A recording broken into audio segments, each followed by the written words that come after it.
Welcome to another new episode of the DeCluttr Me podcast with myself, Shelina. I hope you're well wherever you are in the world. This week, I wanted to revisit a topic, Swedish deck cleaning. I talked about it many moons ago in 2018 when it was a pretty new phenomenon and people had no idea what it was about and thought it was just pretty morbid. Margareta Magnusson, author of the book The Gentle Art of Swedish Deck Cleaning, discussed in her book how when you reach retirement age, you should start to get rid of all the stuff you've accumulated, which you don't need anymore, and so that no one else has to do it for you after you pass. As she said, life will become more pleasant and comfortable if we get some of the abundance out. And she is so right, and I have loved this ethos and this thought process since I've heard about it and read it, and I've just shared it with people so much. It's been a concept that's been embraced in Scandinavia and is getting adapted more and more by retirees as they get older and have to downsize from their family home, but it is really hard.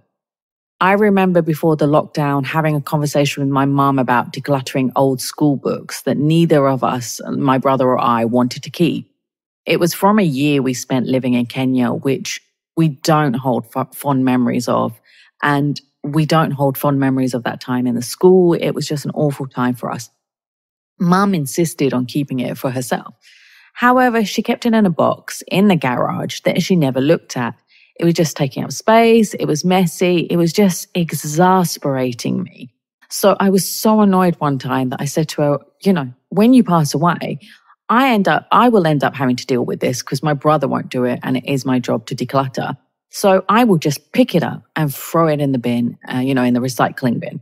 She was so upset with me. She didn't talk to me for days. And I can understand that, I was pretty harsh. But it was the reality. That is what was going to happen. So then once she calmed down, I explained to her about the concept of Swedish deck cleaning and the benefits of starting to clear your home so that you're not lumbered with it on top of grieving for your parents. They can get rid of things they don't want, love, or need now, and also give away items they think we will want to have or others will want to have. So, it made them start thinking, it made them start realizing. And then lockdown happened. And that was another time of reflection and thinking, we had people that were passing away suddenly from COVID. So it just sort of put them into shock. So then my parents started decluttering their home. They emptied out the attic and found suitcases from when they had moved to the UK in the 60s and 70s. They had these old cardboard ones, those ones you see in the movies like Paddington has. They removed old toys of ours and donated them or gave them to the grandkids. They removed so much junk they didn't even know they had in this attic. It was the amount of stuff that came out. It was unbelievable. They had to go to the household waste site many times and charm their way with the fellas to dispose of all the stuff. It was crazy. I was so proud of them. Then they went onto the shed and built shelving and reorganized it. My dad did this whole thing. It looks amazing now. And now they're onto the garage, which has taken longer. So they're doing the garage, they put shelving in, they've reorganized stuff and they're taking things out. But bear in mind, they have lived in that house for nearly 40 years and not done a big exercise like that ever. I mean, they've never had time really until they retired. So it's been, I think, cathartic for them to get rid of this stuff, remove this burden, and know that this stuff is no longer within their sphere, that they can, if they need to, they can just downsize when they need to, or we will be able to deal with it because we won't have to deal with all this stuff in all these big storeroom areas that they've got. And on top of that, Dad has been making money selling items. Like he sold his old lawnmower, like he had an old school lawnmower, and I think he made a profit. Like it's nuts. He is the guru of eBay and Craigslist now. He knows more about selling stuff on these apps than I will ever know. And I used to buy and sell on those things.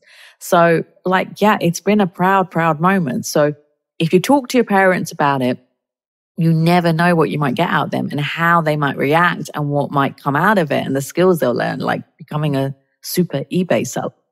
So, it's a great thing to do. And, my brother and I have moved out of the house. Like, it's been like 20 years we've moved away. So I obviously have decluttered over the years. Whenever I go home, I get rid of stuff and declutter it, or I brought it back to Dubai with me.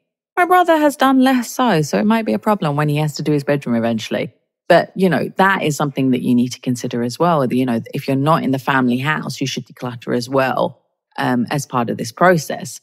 So having known about this concept and embraced it within my family, I've also now loved talking about it with clients, especially middle-aged ones who live in big houses with or without children. And when they have children, they're usually either married or still at uni, and they're close to retirement age. And it's, they have this stuff. And of course, they've called me in to start decluttering certain areas, like maybe, or organize their closets or do the kitchens. But then I say to them, have you looked at all the other stuff and thought about this concept and this process and what you're going to do when you retire? When are you going to move from where you live? Lots of people here are expats, so they have to move back to their home country. So they will have to declutter. They will have to most probably downsize to smaller homes wherever they move to. And it sounds morbid, but it's such a practical way to sort out your possessions and your home life in preparation for the future, whether that is downsizing, moving to another house, moving to a care home, or unfortunately passing away. So, I'm always pragmatic, I'm always practical, and you know that when you listen to my podcast. So I want to give steps to how to, to learn how to do Swedish death cleaning. Margarita put it in her book, and I thought it would be a great chance to share it with you guys so you can start now rather than later in life.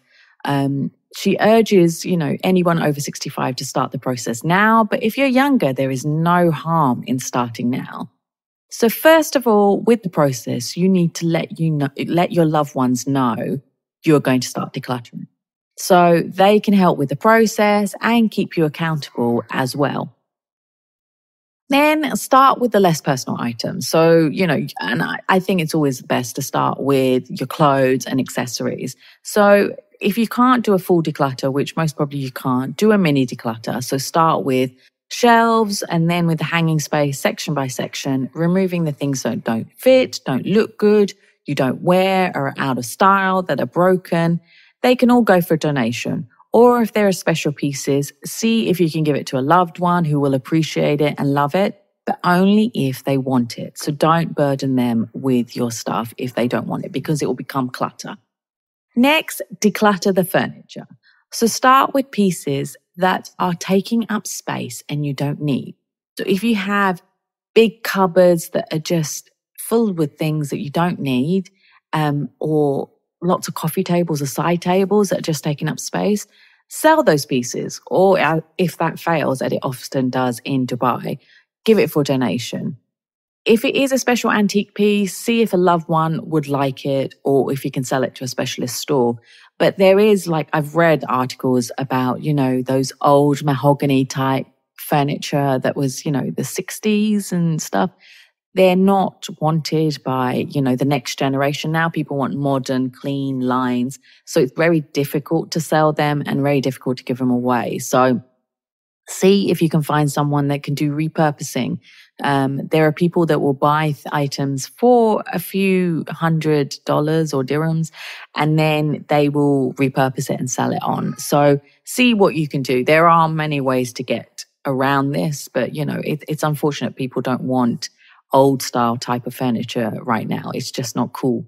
Then after that, declutter by size. So you declutter the big items, which is the furniture, then move your way down to books, electronics, then down to the mementos, letters, the photographs, which are the hardest parts. Keep the mementos that mean a lot to you, but start removing items that you have no special feeling for. So, things that you don't want, don't have any meaning to me, and that your family won't treasure either when you pass away. If the mementos are too difficult to part with, put them in a box of sentimental belongings and mark the box to throw away once you're no longer around to appreciate them. So this box can just be, you can write on it, sentimental, throw away. And of course, your kids might look at it and see things and go, actually, no, this is very special to us. We'll keep it. Or they'll go, all right, mum, all right, dad, we'll throw it away. Next, gift possessions away gradually. If it is a thoughtful gift to someone who will appreciate it, it will make you feel better and make them so happy. However, if it's going to end up being clutter, donate it. Magnuson suggests you give your friend whatever items of yours that they have long admired. Unless you still want it, then you can add it to the will to gift it to them in your will when you're gone. But, if they love it now and you can part with it, give it to them now. Next, make a list of important documents and passwords. So this is something I'm going to be discussing in a future episode soon, because I am very conscious that a lot of people don't have a backup for the important documents and passwords and things in their life that people need to know about when you do pass away. And it's been on my mind for a long time, so I will be talking about that much more in a future episode. Then donate and sell the rest of your stuff that you don't need in your life. And finally, declutter regularly. So of course, that's, something that you should do all the time. Do a mini declutter. It will help you to get through that. So, these are the main tips from the book. And, of course, I've added my own tips as usual. But the key thing is to just start decluttering, getting rid of the things that you don't want, you don't use, you don't like. You're not going to want to give to anybody, nobody will, in your family or friends will want it or cherish it. Start removing these things from your life, because it's just going to take up space. It's just going to be a burden on the people who will have to deal with it when you do pass away or you do move to a smaller house or to a care home, So now, while you are, I suppose, compos mentis, this is a good time to deal with the stuff and to start Swedish death cleaning. So I hope you found it useful. I hope you found it insightful if you hadn't heard of it before. Let me know what you think in the comment box. If you found it useful, I would love it if you would share it with your friends and family. And also, I would love it if you would leave a review in the podcast player that you're listening to so that others will listen to it too. Thank you always for listening. Thank you. I always appreciate it to all of you listeners. I will be talking to you again next week and giving you my tips and tricks. And for now, thank you for listening. Take care. Bye.